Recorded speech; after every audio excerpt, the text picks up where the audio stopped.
Let us help those who are in need. There's got to be some way our strength can benefit the civilians. I used to stay inside my family's manor when I was very young, not at all willing to go outside and see the world. At a very young age, I developed a habit of reading. For a time, my brother and sister both believed I would surely become a mage. But my mother simply refused to teach me magic, claiming it was too dangerous for a little girl like me. I was very disappointed, that's for sure. But then, one day, I saw my brother and his squire, a boy from House Vici, practicing combat. With a child's curiosity, I stepped closer to observe their movement. Almost immediately, I became fascinated with the art of melee combat. For the rest of my childhood, if I wasn't reading, then I was practicing with swords and shields under my brother's watch. I should thank him for ignoring my mother's protests and taught me the way of a soldier anyway.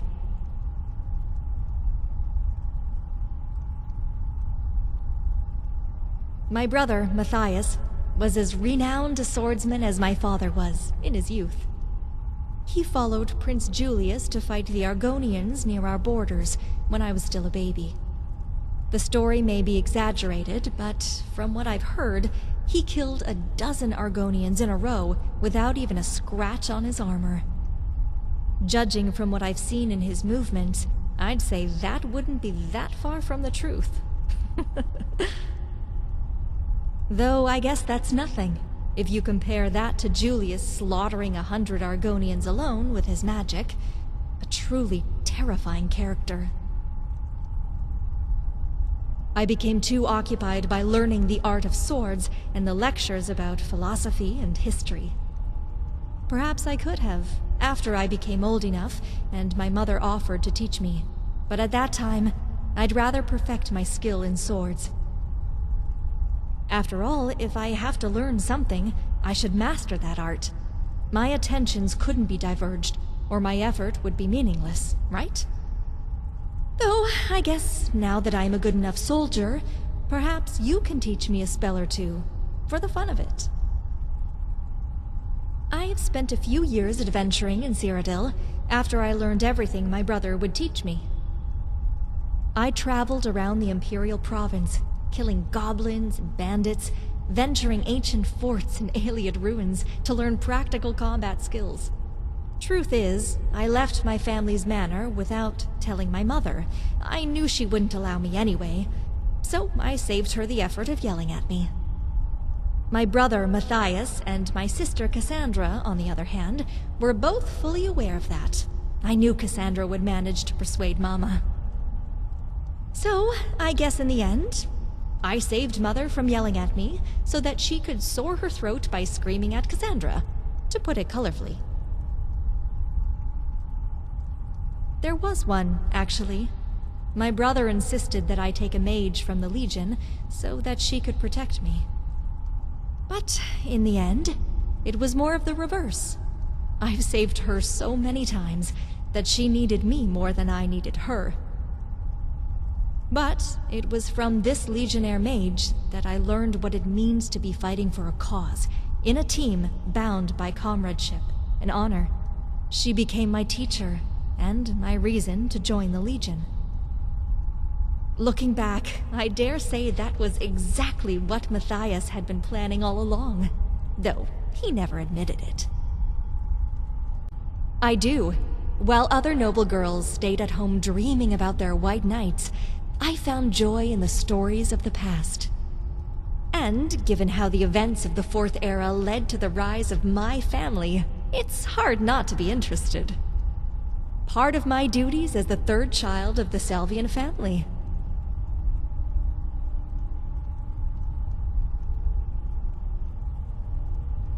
I'm happy to hear that.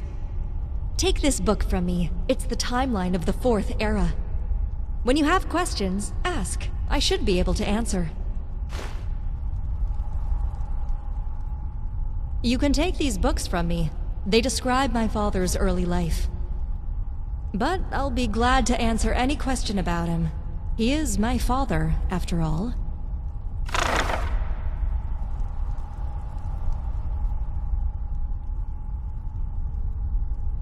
I respect the man. I admire the man. He has the best interest of the Empire in his heart. The Empire is at its darkest moment, thanks to the vile manipulation of the nobility and the flaming eagle's grasping talons. It needs a champion of Cyrodiil who will vanquish the Empire's enemies, just as the hero of Kvatch defeated the Daedra.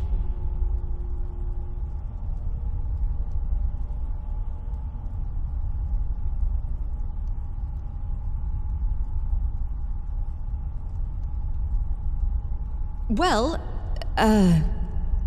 he's a good father.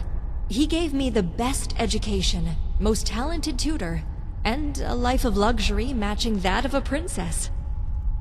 What else can a girl ask from her father? How can I not?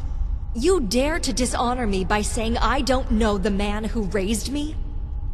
My father gave me the best of everything in this world, but when you want to have something, you have to make sacrifices. He paid the price of time. He sacrificed the moments with his wife and children so that he could fulfill a higher cause and give us a good life. What makes a father if he can't provide for his family, bring his house honor and respect? Mine did his job. The rest, I can live with it. We honor the Empire. I respect the man. As the Empire's second most powerful man, my father came from humble roots. He was born to a peasant couple during the Dubois Wars, a civil war in High Rock that happened decades ago. During the war, the exiled Princess of Shornhelm, Adelise, was wounded in an assault. My grandparents found her while they were hunting in the wilds. After knowing who she was, they decided to give her safe shelter until she could regain strength and continue the fight against Dubois. But, to their detriment, Dubois' soldiers eventually found her. They slaughtered everyone in the village. Blood ran in the river on that day. My grandparents died saving Princess Adelise, and in return, she promised to raise their infant son in their stead. The Princess of Shornhelm was good to her word. After she joined forces with Emperor Saturnius to defeat Dubois, she made my father her ward. Hence, Adelise... I respect the man. He was born during the war after... But the Princess of... Hence, Adelise became the Queen of Shornhelm, and my father sort of became a prince. There is no one who is as honorable as he is. This path hasn't always been easy for him. If you've read the books about my father, perhaps you may understand his struggles. It is a very long story. Better if you read the books yourself.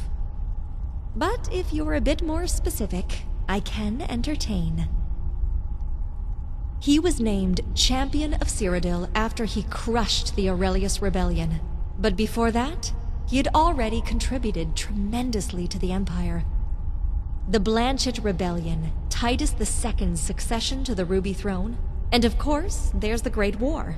Without him, the Empire would have ended. It was the greatest civil war the Empire had ever suffered in the Fourth Era. To make it worse, it happened right after the Great War ended. The Empire was barely recovering, and that dog, the deposed High Chancellor Aurelius, seized the moment when the Empire needed aid the most. First, he summoned his private army. Then, he employed the Red Guard mercenaries from Hammerfell. He even persuaded a large number of peasants to join his cause, claiming the Emperor tyrannic, for he increased the taxes for the Empire's rebuild. The Nibonese counts and countesses, already dissatisfied with the Mede dynasty, quickly joined Aurelius. As time passed, his forces grew larger. The Imperial Legion was outnumbered by the rebellion. The war would have been a certain loss for the crown, under the odds. But my father, somehow, his brilliant strategies turned the tides. Victories over victories, the Salvian name became an inspiration to the Legion. In the end, that cowardly traitor Aurelius and his conspirators were forced to hide inside Cheydinhal's castle, awaiting justice to come. Amulius Salvian became a literal champion of Cyrodiil by winning an impossible war. It was only a matter of days until he officially got the title. At the time my father became champion of Cyrodiil, the seat of High Chancellor belonged to Lord Otho Vici, whose family presides Coral. Due to some personal feuds, Emperor Titus didn't choose my father to be High Chancellor when Aurelius was deposed. Instead, he chose Lord Vici. But by the time their friendship was repaired, the Emperor was already married to Lord Vici's daughter. Replacing Lord Vici wouldn't make sense. Nonetheless, a few years later, Lord Vici died of old age, and naturally, my father became the only logical successor to the seat of High Chancellor.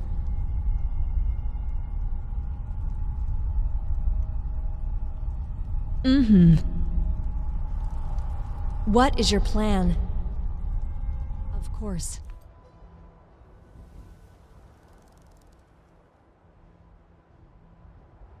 He simply vanished. No one knew what became of him. Some guessed the Anzalil captured him and offered him as a sacrifice to the Hist. Others speculated that it was a political assassination. But either way, that happened almost a century ago. Even if there was any evidence, they're no longer recoverable.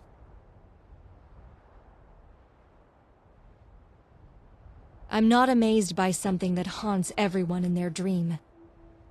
They're savage, merciless, brutal, but undoubtedly powerful. It's all I can say about the Argonians of Black Marsh.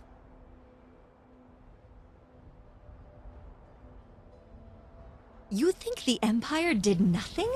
The Elder Council sent spies after spies, soldiers after soldiers into the marsh.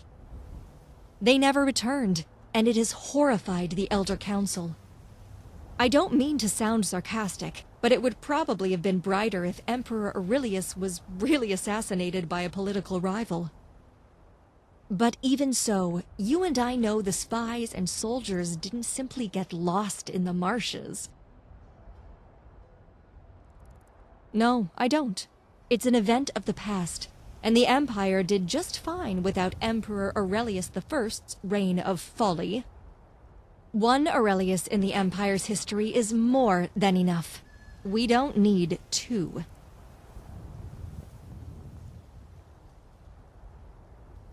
Dragonborn. Of course.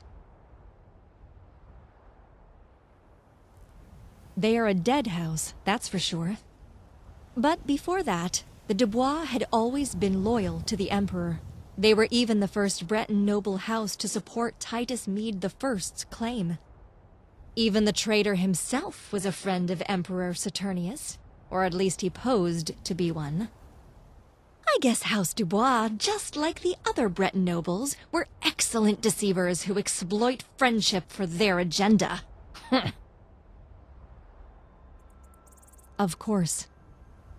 It's the war that led my father to power. You can find its details in the books about my father. They're very detailed about the war itself. Could be a good read.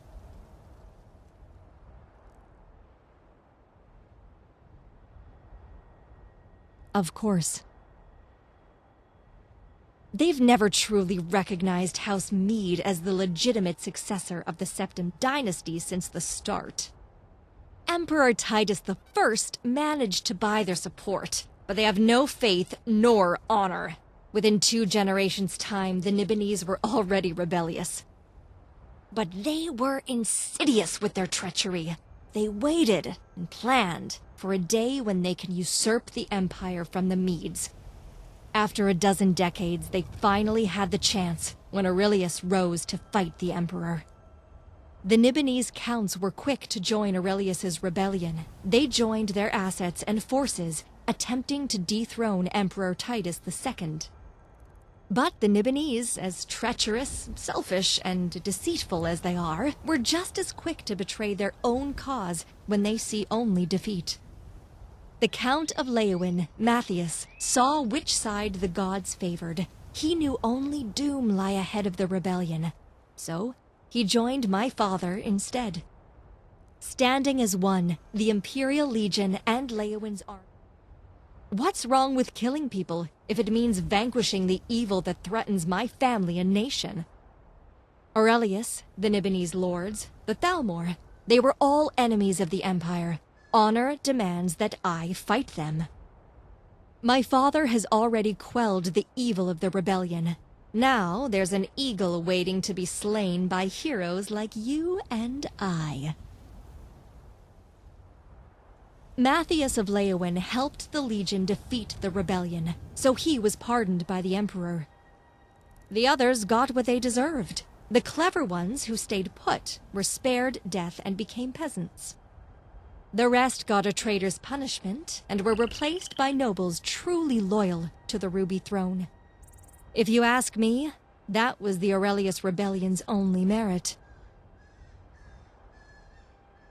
Indeed. But knowing how gravely it has hurt the Empire, I'd rather not have this glory just for another massive rebellion to occur.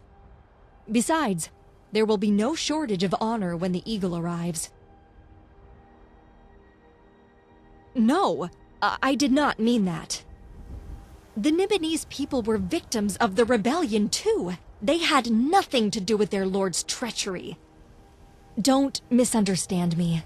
I love the Empire, and in no way will I ever say the Nibin Bay is not a part of it. Yes? Of course. I don't suspect.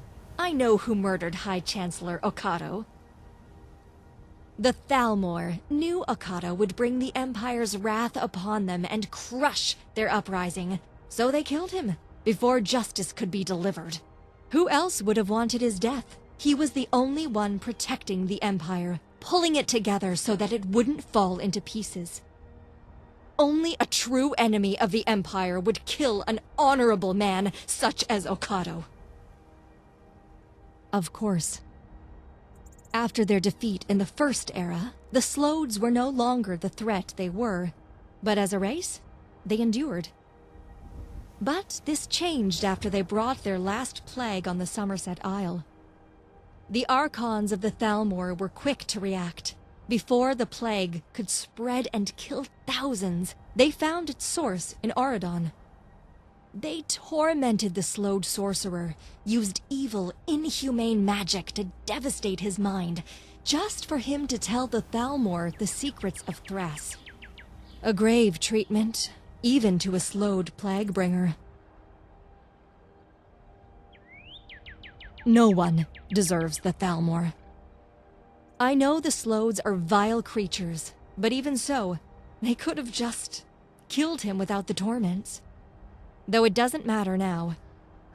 And to the next part of the event. After the Thalmor ended the plague in the Somerset Isle, they proposed to Hammerfell's leaders that they join forces to invade Thras. At that time, the Forebears and the Crowns, the two most powerful Redguard factions, were at war with each other. Yet the Slodes were a threat they could not simply ignore, for the plague has infested the people of Hammerfell as well. The Emperor was unable to send help to Hammerfell.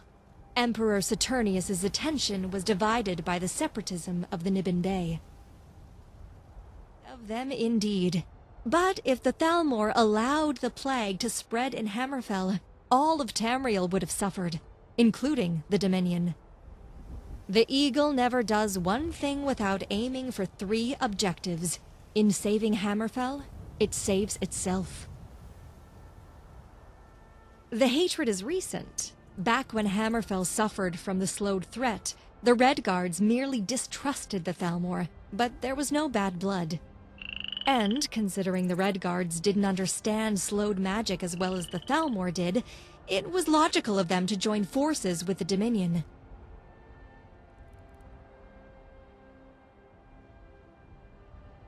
Let's get to our next target.